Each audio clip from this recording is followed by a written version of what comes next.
For decades, drivers avoided a forest road that seemed longer from the inside. The map showed only 1 mile between the 2 stone gates, but some travelers drove that mile for hours without reaching the other side. Every turn looked familiar, and every tree seemed to return again. Most reports were blamed on fog exhaustion or broken navigation equipment. Then a highway camera recorded the same vehicle passing 1.17 times. This is file 017-007. This is the investigation into Black Pine Forest, the forest that repeats the same mile. Black Pine lies between 2 mountain towns connected by an abandoned server. Official maps measure the forest section at exactly 1.6 kilometers. After midnight, the distance sometimes changes. The first reliable report came from a forestry worker in 1986. His truck radio remained connected to the dispatch office outside the forest. Dispatch heard the engine moving continuously for almost 3 hours. The worker insisted he had never stopped or turned around. He kept passing the same fallen tree beside the road. Then he kept passing the same damaged reflector. Each time his odometer added another full mile. Yet the fuel gauge barely moved. At 03:17, the radio signal ended without warning. The truck appeared outside the western gate 6 minutes later. The worker believed only 11 minutes had passed. His dashboard clock showed nearly 3 hours missing. The incident was filed as fatigue and the road was later closed. But the vehicle camera contained something nobody explained. The same section of forest appeared 42 times in sequence. Only one detail changed between the recordings. A red mark appeared on a different tree during every loop. Investigators later recognized the shape of that mark. It was another variation of U17. The archive reopened the Black Pine file after a second event. A delivery van entered the closed road during a navigation error. Traffic cameras saw the van disappear behind the eastern gate. 17 minutes later, the same camera recorded it entering again. The van had never exited the forest. The entrance itself seemed to have moved around the vehicle. That impossible footage triggered a full field investigation. A survey team installed sensors at both gates and along the road. Laser measurements confirmed the corridor remained 1 mile long. Satellite images showed no hidden turns and no additional roads. For 3 nights, the road behaved normally. On the 4th night, a dense fog formed without weather support. The eastern gate vanished from the western camera feed. At 02:41, the field agent drove into Black Pine alone. A second team watched his position from the command vehicle. For the first minute, his tracker moved normally toward the western gate. Then the position marker jumped back to the eastern entrance. The field agent reported passing a broken white fence. 30 seconds later, he passed the same fence again. Then, the same tree stump returned on his left. Then the same narrow stream appeared beneath the road. The road was repeating around him. Command ordered the agent to stop immediately. He parked beside a mile marker and stepped into the fog. The marker showed the number 1.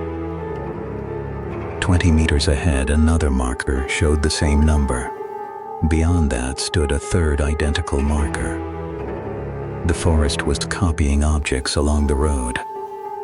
The agent placed a red flashlight beside the first marker. He walked forward and found the same flashlight waiting ahead. The original flashlight was still visible behind him. Then a third red flashlight appeared farther down the road. The duplication was spreading faster than he could move. The agent returned to the truck and continued driving. After 6 loops, a structure appeared between the trees. It was a ranger station missing from every modern map. The building looked abandoned, but one window was glowing. The agent entered while command maintained radio contact. Inside, he found walls covered with hand-drawn forest maps. Every map showed a straight road folded into a circle. Some maps contained dates from decades before the station was built. Others contained dates that had not happened yet. A clock above the desk was frozen at 03:17. Beside it stood a metal cabinet marked with the U17 symbol. The cabinet held photographs from earlier archive cases. One showed Mirehaven Island beneath its lighthouse. Another showed the impossible city reflected in Lake Orison. A third showed Platform Zero with its empty train. It appeared to contain copies of places already recorded by the archive. The field agent opened a final drawer beneath the photographs. Inside was a picture of his truck beside the ranger station. The photograph had been taken from outside the building. But nobody else was inside the forest. Command then detected another radio signal using the agent frequency. The second signal repeated everything he said 17 seconds later. The delay shortened with every transmission. Soon the copied voice answered less than a second after him. The agent left the ranger station and returned to the road. His truck was still parked where he had left it. Another identical truck stood 50 meters farther ahead. A third pair of headlights appeared beyond the fog. The forest was now copying the entire investigation. Command ordered an immediate evacuation through the eastern gate. The agent drove toward the entrance while ignoring every duplicate. Each loop added more trucks, more lights, and more ranger stations. Then, all duplicated headlights switched off at once. The fog turned completely black around the road. Every sensor outside Black Pine lost contact with the agent. For 17 seconds, the command team recorded absolute silence. Then, the western gate camera detected headlights approaching. The field agent emerged from the forest without slowing down. His vehicle showed no damage and his clock showed only 14 minutes, but the outside team had been waiting more than 4 hours. The agent carried one object that had not entered with him. It was a rusted road sign stamped with a coordinate sequence. The coordinates pointed to an empty region beyond the northern mountains. Satellite images of that location showed no forest at all. The next morning, a new line of trees appeared there. The trees formed a perfect 1-mile corridor. At one end stood a stone gate identical to Black Pine. The archive now believes Black Pine does not trap travelers by extending distance. It copies a section of space and places the copies in sequence. Each loop may become a new location somewhere else. That would explain why O17 sites sometimes appear without construction or history. Black Pine may be manufacturing the roads that lead to unlisted places. The original forest road remains sealed behind both stone gates. Every camera still watches the empty pavement after midnight, because sometimes the same headlights pass more than once, and one day the next copy may appear outside the forest.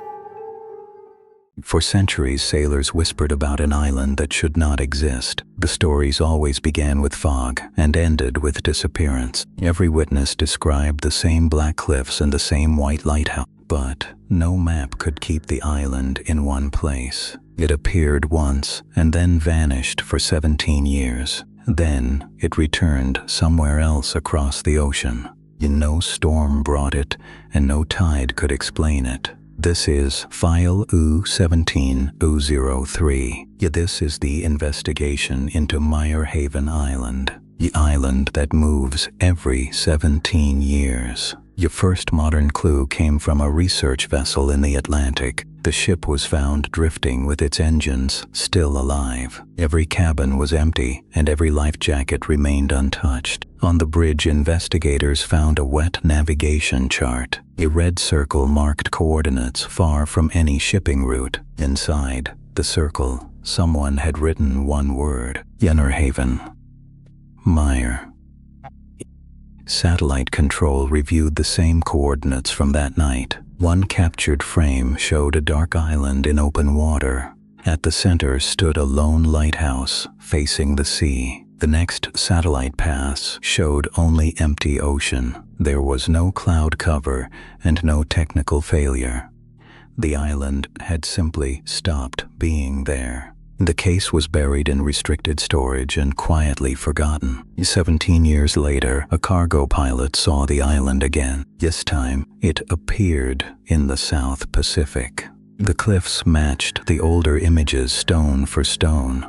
The lighthouse matched them too, without a single visible change. The interval between sightings was exactly 17 years. Investigators reopened the file and searched older maritime archive. They found sailor logs describing land that rose from morning fog. They found whaling journals that mentioned a moving light above Black Rock. They found a naval diary that described an island gone by dawn. Every report was separated by the same strange cycle. Every report ended with the same silent lighthouse. One water-damaged journal from 1931 carried the first warning: the island is not lost, and it is not hiding. It is moving through places that no longer belong to the world. That sentence changed the investigation completely. A new expedition was approved before the next cycle closed. Researchers tracked sea fog, magnetic distortion, and abnormal time. On the 17th day, their instruments began to disagree. The horizon bent as if something hidden were pushing through it. Then dark land emerged where empty water had been seconds earlier. Haven rose from the fog, like a memory returning. The shore was a narrow, pale beach beneath towering cliffs. Above the cliffs, the lighthouse turned in the dying light. No one appeared in the windows, and no voice came from within. The team landed at dusk with cameras, lanterns, and recorders. The air on the island felt colder than the sea around it. No birds crossed the sky above the cliffs. No insects moved in the grass around their boots. The only sound was the slow sweep of the lighthouse beam. Straight stone paths cut across the island toward the tower. Every path pointed to the same open door. Carved into the stones, they found the same recurring mark. The symbol appeared again and again beside the path. It was the mark they had seen in every earlier file. U-17 was waiting for them on the island. Inside the lower chamber stood shelves of navigation books. Sea logs filled the room in careful rows. Many of the books looked older than the first recorded sighting. A brass compass on the table refused to settle. Every clock in the room had stopped at 0317. The walls were covered with maps pinned edge to edge. None of the maps showed ordinary coastlines. They showed cities, tunnels, valleys, and islands missing from every known atlas. One map matched the vanished city of Vera. Another traced the route that led to Platform 0. Haven was connected to every US-17 case already on. In the next chamber, the team found cabinets full of field notes. Each note described a place that appeared and disappeared without warning. Some notes were centuries old and written in different languages, yet every page carried the same symbol at the top. One journal was newer than the rest and bound in dark blue cloth. It belonged to someone identified only as the keeper. The entries were calm, precise, and deeply unsettling. The keeper wrote that the island was not a refuge. It was an anchor. It held open a route between forgotten places. That route could not remain fixed for long. Every 17 years, the anchor shifted. When it shifted, every connected location moved with it. Cities disappeared, tunnels were buried, and coastlines changed. The world did not lose those places. It lost the ability to reach them. In the highest chamber, the team found a mechanical map larger than a table. Metal rings rotated around a glowing glass ocean. New coordinates appeared on the glass every 17 seconds. Then they faded and were replaced by others. Several matched old island sightings from the archive. Others matched no known point on Earth. Beside the machine hung the final entry from the keeper. If the light turns red, the anchor is shifting. Leave at once. And do not look back. Ynault bounced wound. The warning came too late. At midnight, the lighthouse beam changed from white to red. The ocean beyond the windows became perfectly still. Then, the tower floor began to tremble. Loose papers rose into the air as if pulled by invisible wind. Outside, the shoreline started dissolving into silver mist. The team ran for the beach, carrying the documents they could save. Behind them, the red beam swept across the island like a signal. Rocks near the cliffs faded before their eyes. The beach narrowed with every second. Their boats hit the water just as the mist swallowed the shore. From the sea, they watched the whole island grow dim. The lighthouse remained visible longer than anything else. Then, it too vanished into blank fog. By dawn, only open ocean remained around the boats. Every navigation system now displayed a different position. One recovered camera contained a final image from the upper window. It showed another island far beyond the mist. That second island had never appeared in any maritime record. A dark tower stood on its shore with its own red light. The Meyerhaven documents were sealed inside the U-17 archive. They changed the meaning of every earlier file. The archive now treated Meyerhaven as the center of the pattern. Vera and Platform Zero had not been destroyed. They had been shifted beyond the map, and Meyerhaven was still moving. At 3:17 a.m., an abandoned radio began naming people listening to it. The first name belonged to a fisherman who had vanished 20 years earlier. The second belonged to the technician recording the broadcast that very night. Then the voice calmly announced a place called Morro Vale. No atlas, census, or satellite record contained any town by that name. Yet the broadcast gave coordinates accurate to within 3 meters. They pointed toward an empty section of the northern Norwegian Sea.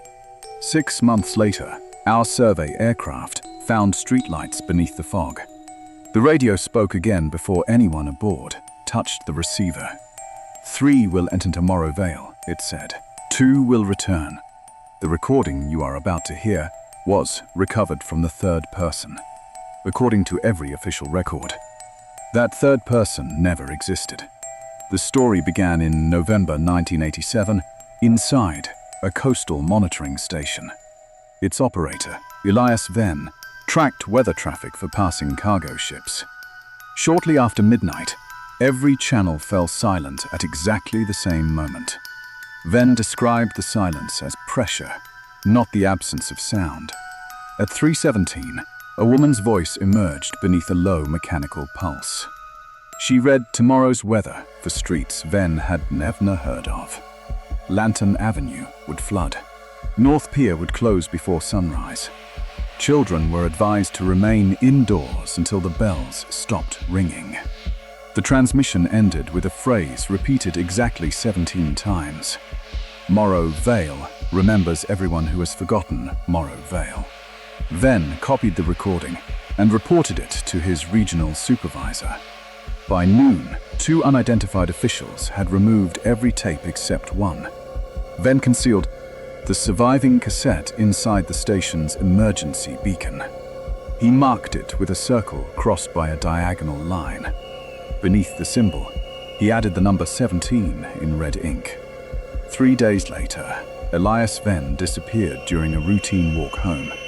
Police found his keys, his wallet, and a still-burning cigarette. There were no footprints leading away from where the cigarette lay. The monitoring station closed the following spring and was gradually forgotten. 36 years passed before contractors dismantled its emergency beacon. Inside, they discovered a cassette untouched by moisture or corrosion. The label carried Venn's handwriting, Morro Vale, and the same coordinates. It reached our archive through a source who requested permanent anonymity. That was when the signal analyst noticed something Venn could not. Beneath the woman's voice was a second recording played almost backward. It was not language, music, or any known form of interference. The pulse contained tide tables stretching more than a century ahead. Every calculation assumed an island where open water currently existed. When converted into elevation data, the pulse produced a street map. 42 buildings surrounded a harbor, shaped like a human eye. At its center stood a radio tower labeled Station 17. The analyst compared the layout with declassified naval surveys from 1954. One survey contained a blacked-out rectangle matching the island perfectly. Its margin carried a faded approval stamp. Project 017. We requested satellite coverage for the coordinates during the next clear window. Every satellite scheduled to pass overhead malfunctioned within 11 minutes. A direct survey was authorized under strict radio silence conditions. The field agent would document the site and collect physical evidence. The signal analysts insisted on joining to monitor changes in the transmission. Their pilot was Captain Lena Orlov, an experienced Arctic rescue specialist. Orlov appears clearly in the mission video and equipment manifests. Remember that detail because the archive no longer contains her name. The aircraft departed Tromsø shortly before dawn on February 17th. Weather reports promised clear skies and visibility beyond 80 kilometers. 40 minutes later, a perfectly circular fog bank appeared ahead. The compass rotated once, stopped north, then pointed straight down. Below them, waves ended against a coastline absent from every screen. Morro Vale had appeared exactly where the radio said it would. The island measured less than 4 kilometers from shore to shore. Yet, its streets continued beyond the coastline beneath the surrounding water. Orlov landed on an asphalt road marked with airport guidance symbols. There was no runway, terminal, hangar, or evidence of aircraft. Streetlights remained illuminated, despite the pale morning sun. Rain covered the pavement, but no rain had fallen during their approach. Every parked vehicle faced toward the harbor, with its doors unlocked. Their engines were warm, although dust sealed each hood and windshield. The first building was a cafe, prepared for customers who never arrived. Coffee still steamed in 11 cups, arranged around the silent room. On the wall, every clock displayed precisely 3:17. The second hand of each clock moved only when nobody watched. The team entered homes expecting abandonment, decay, or human remains.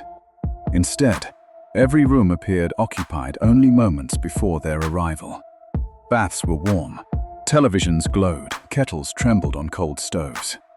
Family photographs showed houses, streets, and landscapes, but never people. Mirrors had been covered with newspaper, dated the following morning. One headline reported the arrival of 3 unnamed investigators. The photograph showed their aircraft already burning beside the harbor. Outside, the aircraft remained, intact and visible between the buildings. The signal analyst detected the broadcast coming from every powered object. Even disconnected telephones whispered weather reports through their receivers. Then the town's public speakers clicked on, one after another. The woman's voice welcomed each team member by full name. She described the field agent standing beneath a broken blue awning. She described Orlov raising her camera toward the western clock tower. She described the analyst removing his headphones before he moved. Each announcement preceded the action by exactly 5 seconds. They tested the pattern by refusing to follow the next prediction. The voice said Orlov would look through a bakery window. Orlov closed her eyes and faced in the opposite direction. 5 seconds later, every window reflected her looking inside. The reflections smiled while the real Orlov began to scream. The field agent ordered everyone back toward the aircraft immediately. A street that had been straight now curved toward the radio tower. Every route they chose returned them to the same red door. The red door belonged to Station 17, the map's central building. Its lock opened when the analyst replayed Ven's original cassette. Inside, dust covered everything except 3 pairs of fresh footprints. The tracks matched their boots and led deeper into the station. Along the corridor hung portraits of the town's radio operators. Every portrait showed the same woman at a different apparent age. The earliest photograph was dated 1903, before radio broadcasting existed. The newest carried tomorrow's date and showed an empty chair. The broadcast room contained a microphone, tape machines, and no transmitter. Cables disappeared through the floor into a sealed lower level. On the console, a red button blinked in 5-second intervals. Above it, someone had scratched, "Do not let it finish." A reel began turning, although the machine had no electrical connection. Through the speaker, they heard their own voices from moments ahead. The agent's voice ordered the analyst not to open the floor hatch. The analyst's voice answered, "We already did." The hatch released before either man touched its locking wheel. A staircase descended farther than the island's geology could contain. Orlov remained upstairs to maintain contact with the aircraft. Her final visible gesture was a raised hand signaling 5 minutes. The agent and analyst descended through 11 identical concrete landings. Every landing carried a map of a different non-existent settlement. Some were islands, others were tunnels, cities, or stations under ice. Each location bore the same symbol, Project 017. At the lowest land, they found an archive larger than the town. Metal shelves stretched beyond their lights in every direction. Boxes were catalogued by latitude, longitude, and date of disappearance. One drawer contained maps printed on materials neither could identify. Another held photographs taken from impossible positions above the Earth. The analyst discovered a cabinet labeled with their mission number. Inside were 3 personnel files prepared decades before their births. The first described the field agent as returned with partial memory. The second described the analyst as returned carrying active signal. Orlov's file contained only a photograph of the empty broadcast chair. Behind the photograph was a handwritten instruction addressed to me. It said, "Archivist, this is where your collection begins." Upstairs, Orlov called down to ask why they had returned without her. The men were still beneath the station when her message arrived. Then another Orlov answered from somewhere deeper in the archive. Both voices repeated the same sentence, separated by 5 seconds. "Do not look at me when the lights turn red." The agent closed his eyes. The analyst watched the spectrum display. A 4th heartbeat appeared between their 2 signals on the monitor. Footsteps approached, perfectly matching their own breathing rhythm. When the lights returned to white, Orlov's radio lay on the floor. Its casing was decades older, corroded, and engraved with Ven's initials. The speaker whispered, "2 will return, but only 1 will remember." Somewhere above them, the aircraft engine started on its own. They ran upstairs as every tape machine began playing simultaneously. Thousands of voices described disasters that had not happened yet. Some transmissions came from dates more than 6 centuries away. Others repeated final messages from places erased from recorded history. At the broadcast room, Orlov was gone and her equipment remained. The tower voice announced the aircraft would burn in 60 seconds. The men crossed streets, now filling with silent human silhouettes. Every figure faced away, holding a radio against one ear. In shop windows, their reflections ran 5 seconds ahead of them. One reflection reached the aircraft and opened its door first. The agent fired an emergency flare through the reflected windshield. Every streetlight shattered, and the silhouettes turned toward the tower. They reached the aircraft with 17 seconds remaining on the countdown. No pilot sat inside, but the controls responded to the analyst's voice. The aircraft accelerated, while buildings folded inward behind its wings. At 0, the island vanished without fire, impact, or displaced water. Navigation returned instantly, placing them 70 kilometers off course. Rescue controllers asked why 2 unauthorized men were flying a stolen aircraft. They had no record of Captain Lena Orlov or the survey mission. The aircraft registry showed it had been decommissioned 9 years earlier. fuel tanks were empty when the aircraft landed safely at Tromsø. The field agent remembered entering the town with only the analyst. He insisted no pilot had accompanied them at any point.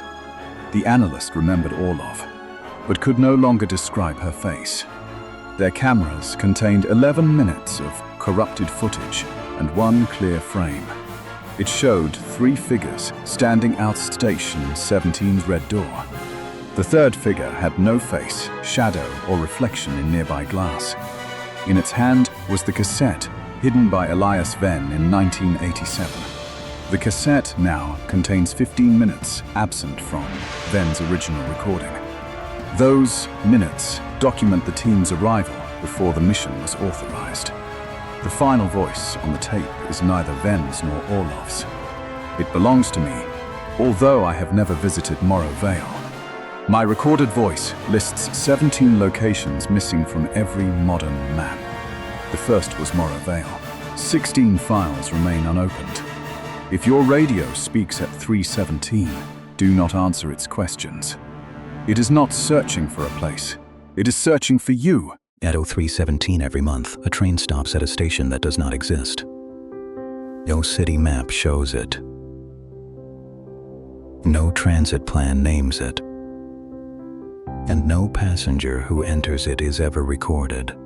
The first report came from a night electrician in 1972. He was repairing a signal fault beneath Blackthorn Central Station. While working alone, he heard an arrival chime below the tracks. Then, a woman's voice announced a platform number that should not exist. Platform 0. There had never been a Platform 0 on any public blueprint. The electrician followed the sound through a locked service corridor. At the end, he found a steel door hidden behind a cable wall. The door had no outside handle. It bore a faded transit emblem and a small mark reading 017. He heard a train idling beyond the steel door. By morning, he had filed a maintenance report. The report disappeared before noon. 3 days later, the electrician resigned without explanation. He never worked on a railway again. 11 years later, investigators found his notebook in sealed evidence storage. On the final page, he had written a single warning: "Do not wait for the last train." That note reopened a forgotten municipal mystery. Archived staff complaints described the same hidden announcements. Cleaners reported warm air rising from dead ventilation shafts after midnight. Security guards described brief power drops at EX 0317. One dispatcher saw a phantom train bypass every control signal. Another saw an empty platform fill with shadows on a broken monitor. Every report ended the same way. The file was marked inactive and moved to restricted storage. Investigators began with the original station blueprints. Blackthorn Central had been rebuilt 6 times in 50 years, yet the bedrock survey revealed a hollow chamber below the oldest line. The chamber was never explained in any engineering record. It was too large to be a drainage vault, too symmetrical to be natural, and too deep for any standard platform. Ground scans showed stairs descending into the chamber, but those stairs ended in blank stone on every official map. Someone had drawn the route and erased the destination.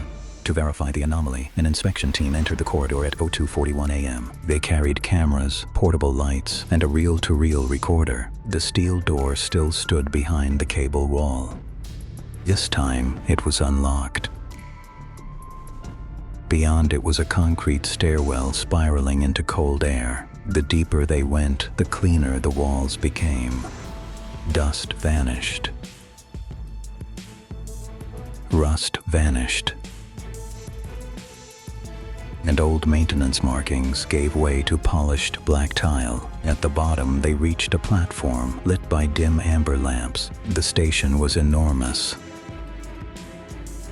It stretched farther than their flashlights could reach. A dark track ran through the center like a wound in the earth. On the far wall hung a complete city rail map. One line was marked in red. It did not match any known route. Its name was the Hollow Line. The final stop was Platform 0. Every clock in the station was frozen at 03:17, yet the lights were still humming. The benches stood in perfect rows without dust. Ticket machines glowed with standby power. The glass boards showed no destinations, only the words "next arrival." Under every display was the same symbol, U17. Investigators searched the ticket office first. Inside were paper tickets bundled with twine. Every ticket was stamped with a date from the future. The destination field was always blank. The price field always read paid. And the passenger count box always read 1. In a back cabinet, they found station logbooks wrapped in plastic. The oldest entry was dated 1949. That was decades before Blackthorn Central officially opened. Early entries recorded cargo arrivals with no listed contents. Later entries recorded passenger transfers with no listed names. Then the records became stranger. One line read arrival from Vera.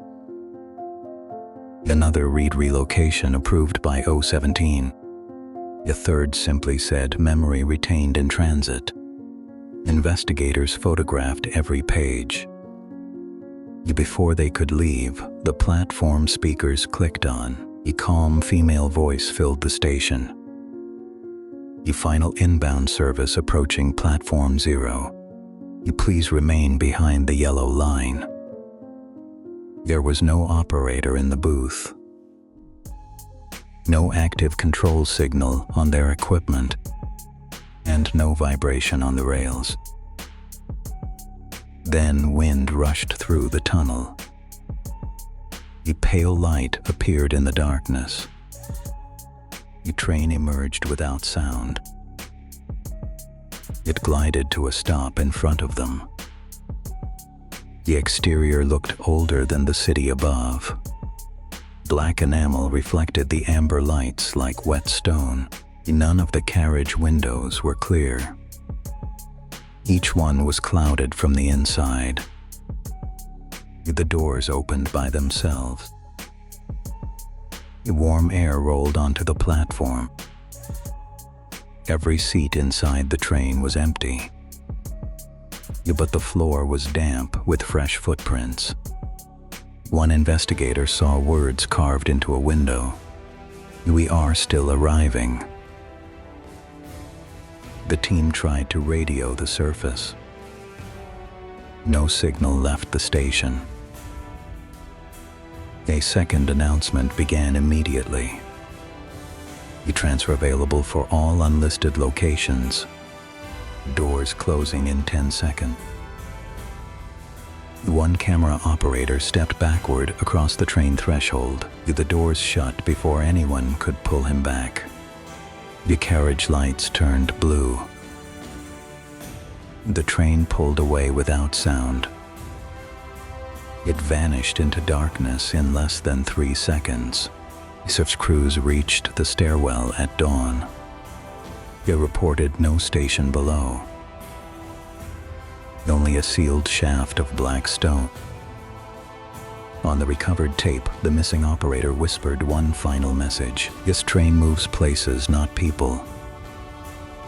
Today, Platform 0 remains active under 017 observation, and somewhere below Blackthorn, the last train is still waiting. At midnight, one office building gains a floor that does not exist by day. The elevators reach it even though no button is marked for the level. Security cameras record people entering and returning hours older. By sunrise, every trace of the floor disappears.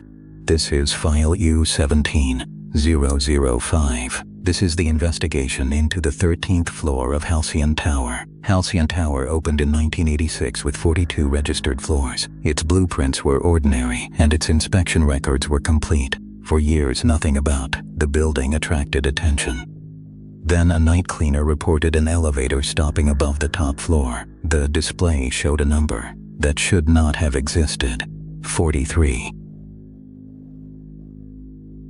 The doors opened onto a corridor lit by pale yellow lamps. The cleaner stepped out and heard office phones ringing behind locked doors. Every wall clock showed 0:17. He returned to the elevator before the doors could close.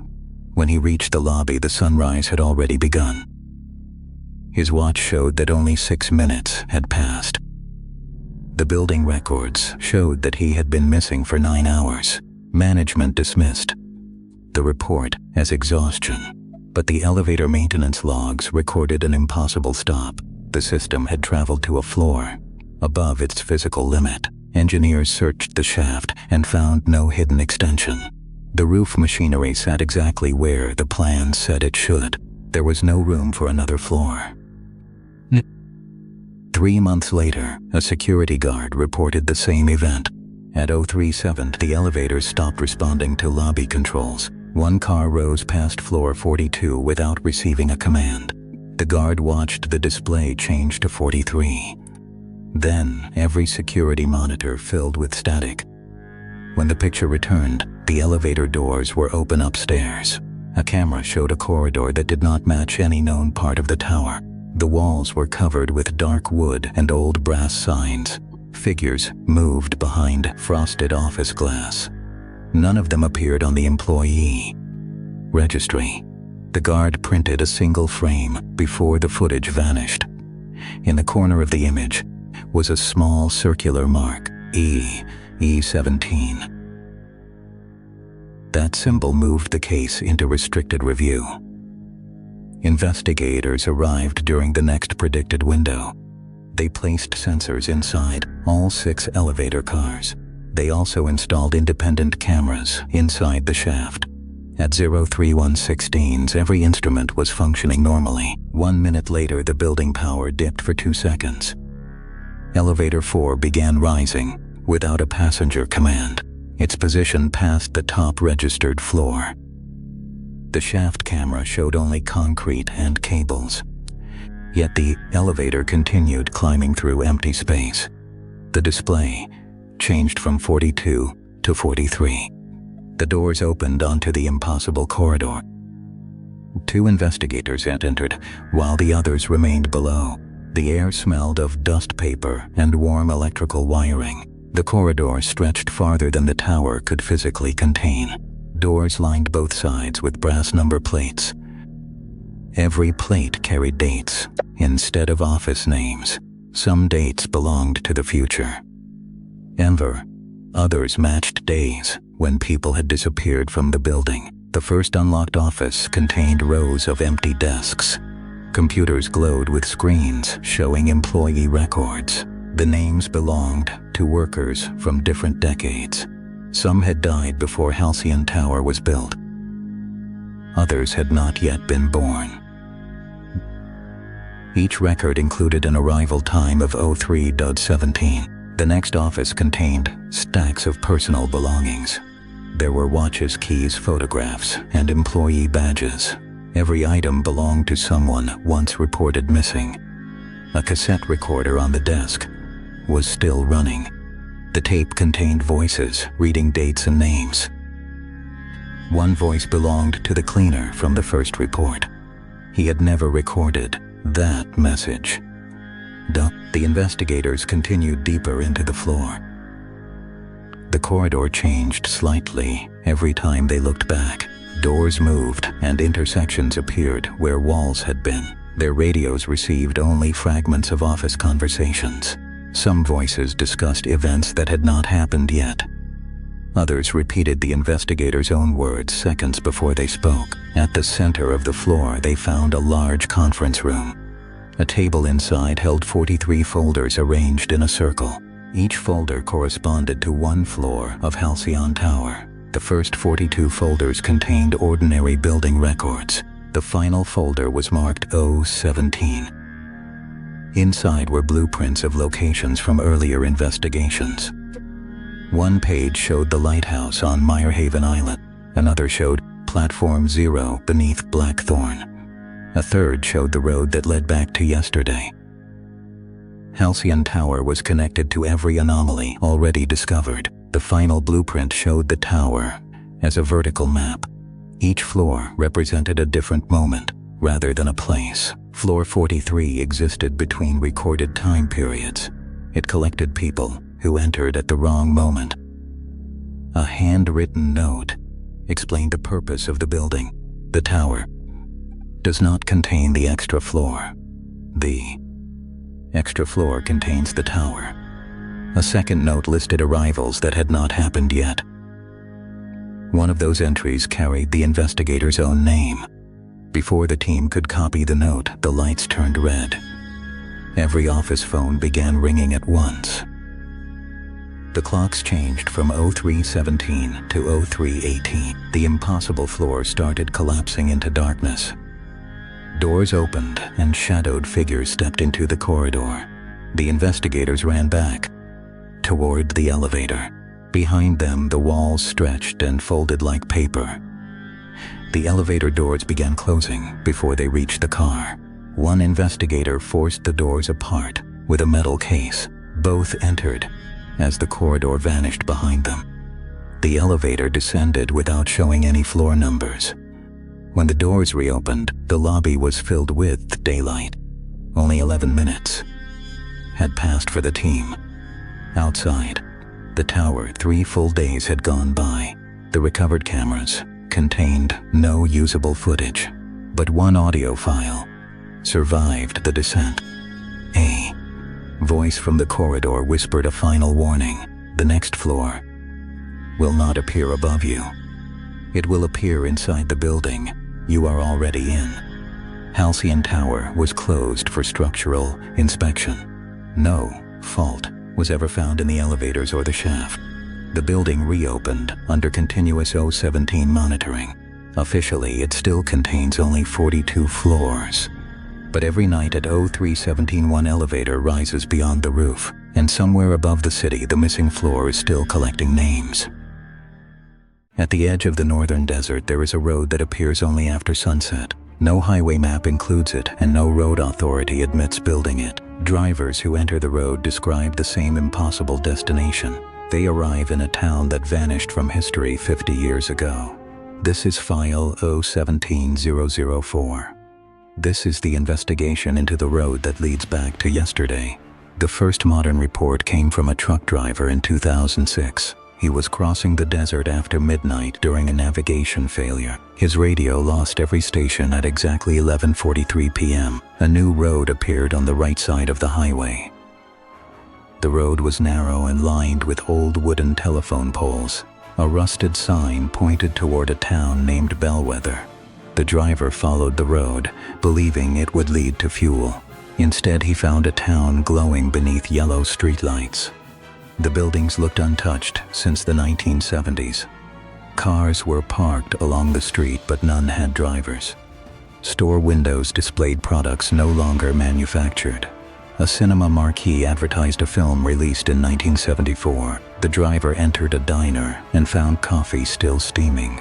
Every chair was empty and every plate had been left unfinished. A wall clock above the counter showed 11:43 p.m. The driver called out, but nobody answered. Then the payphone at the back of the room began to ring. When he lifted the receiver, he heard his own voice. The voice warned him to leave before the lights went out.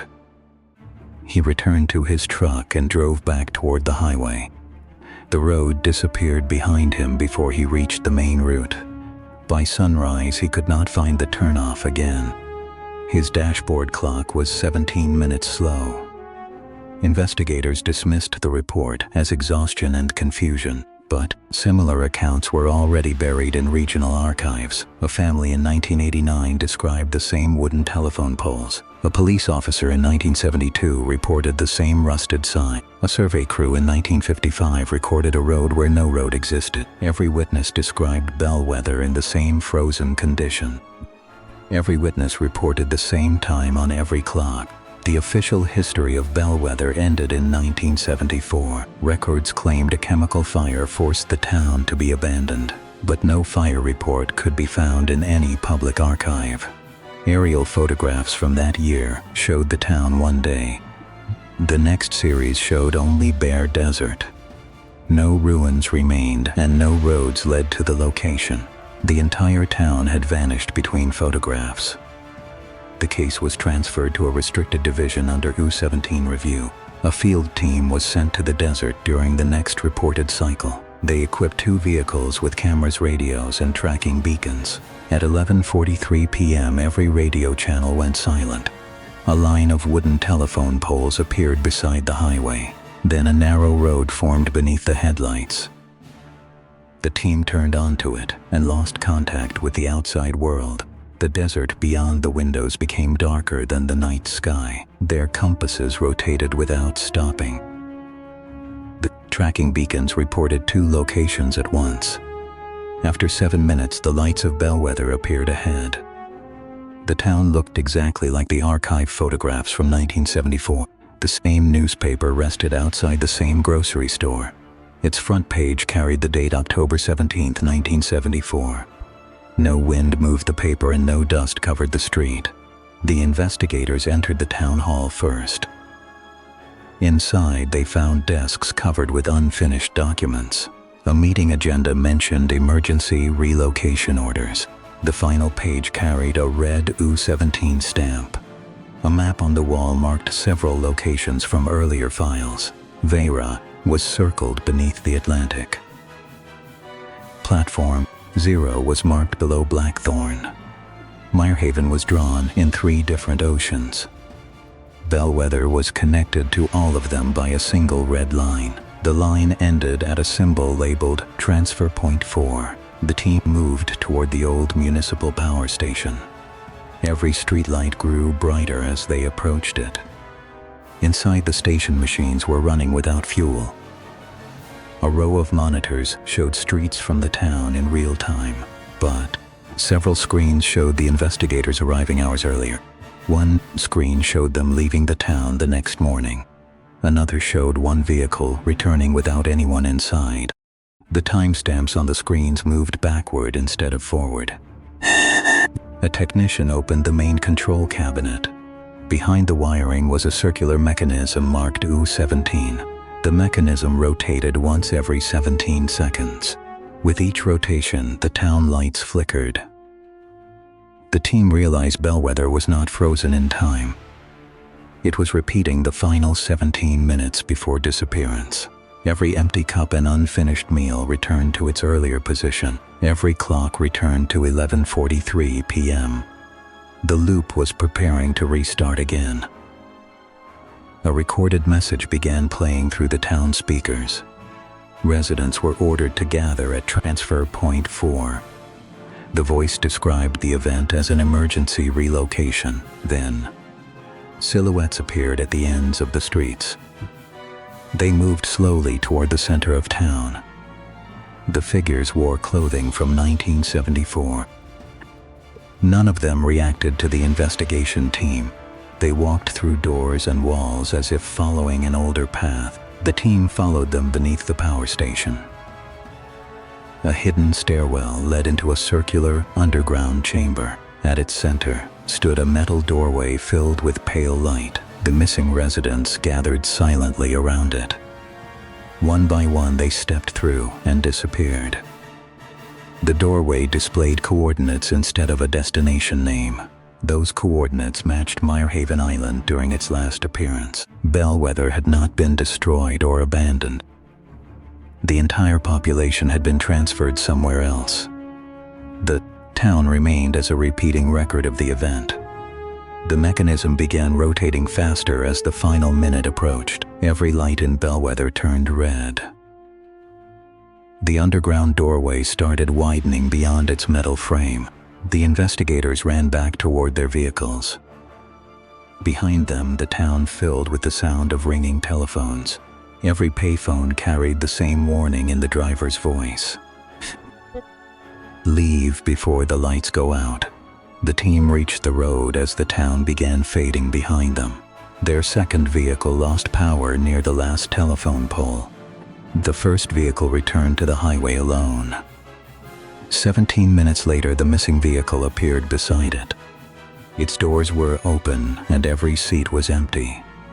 The onboard camera contained one final frame. It showed Bellwether under a different sky with Meyerhaven on the horizon. File 01704 remains active and unresolved because Bellwether is not trapped in the past.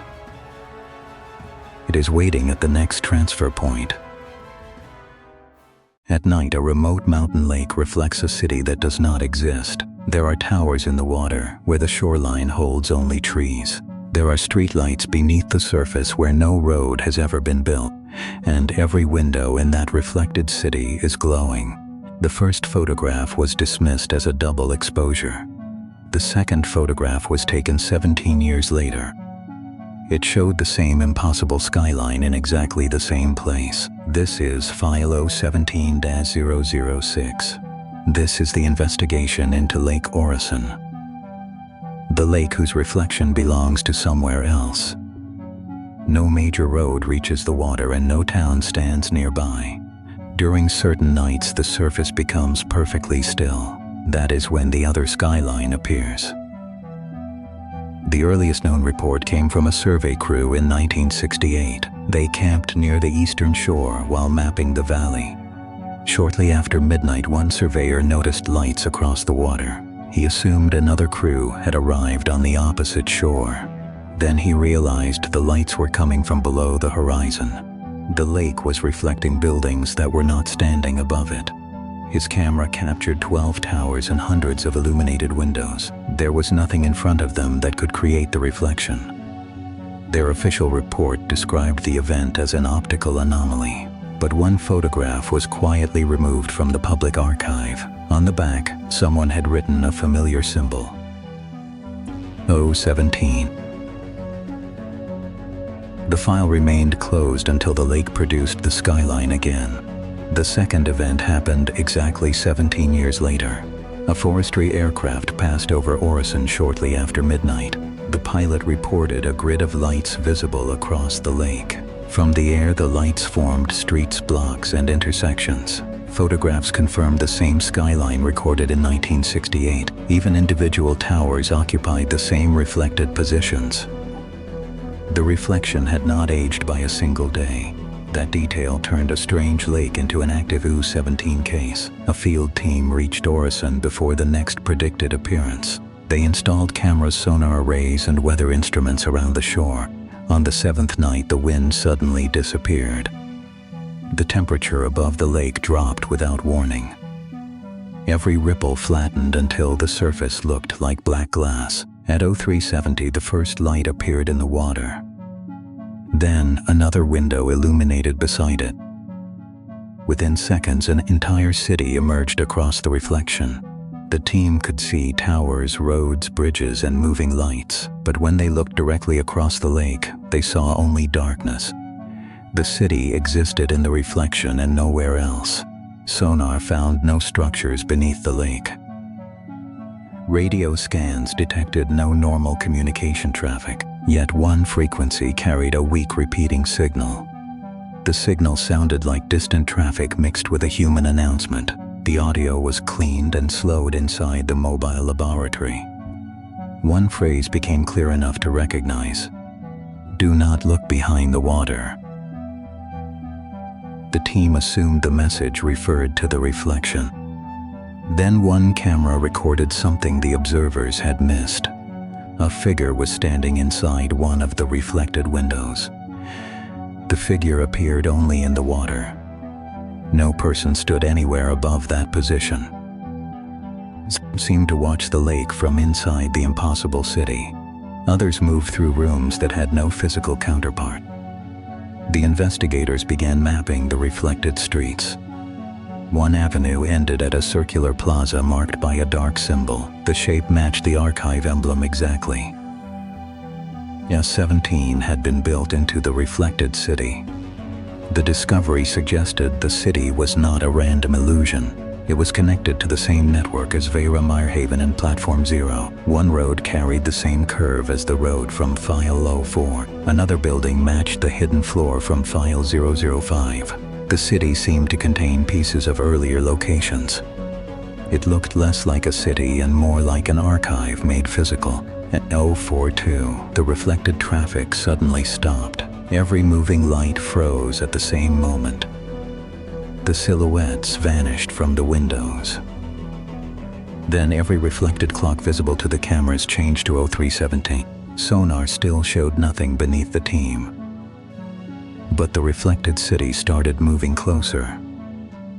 Buildings grew larger without changing position on the real horizon. It was as if the reflection itself was approaching the surface. The team was ordered to leave the shoreline immediately. Before they could move, the lake flashed with white light. For 1 second, the water stopped reflecting the sky entirely. Instead, it showed a street at ground level inside the city. The camera was no longer looking down into water. It appeared to be looking through an open doorway. At the end of the reflected street stood a person holding a flashlight. The real investigator was standing beside the camera. The reflected version slowly raised one hand. Then, it pointed toward a building behind the camera viewpoint. The team turned toward the real shoreline. There was no building there. When they looked back, the reflected street had changed. A black archive door now stood where the figure had been. The door carried a red 017 symbol. Below the symbol was a simple sequence of 6 numbers. The numbers matched the current coordinates of Lake Orison. Then a second coordinate sequence appeared beneath them. Those coordinates pointed hundreds of kilometers away. Satellite records showed no lake and no city at that location. The team copied the coordinates before the reflection began to collapse.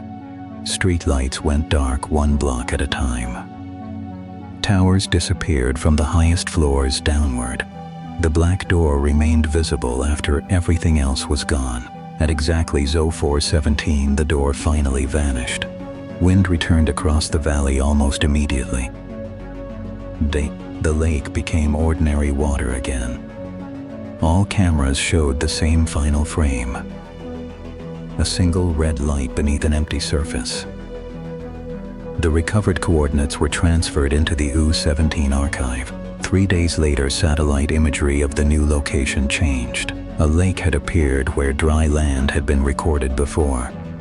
No city surrounded it and no road reached its shore. But at 031, orbital image captured a faint grid of lights.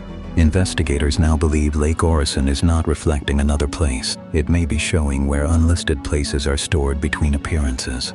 If that theory is correct, the city in the water is still growing, and every new 017 location may eventually appear inside it. Lake Orison remains officially classified as a natural mountain lake. The archive still monitors its surface every night. Because sometimes a reflection shows more than what stands above it. Sometimes it shows the world that was removed from ours, and somewhere beneath that silent water, the lights are still waiting.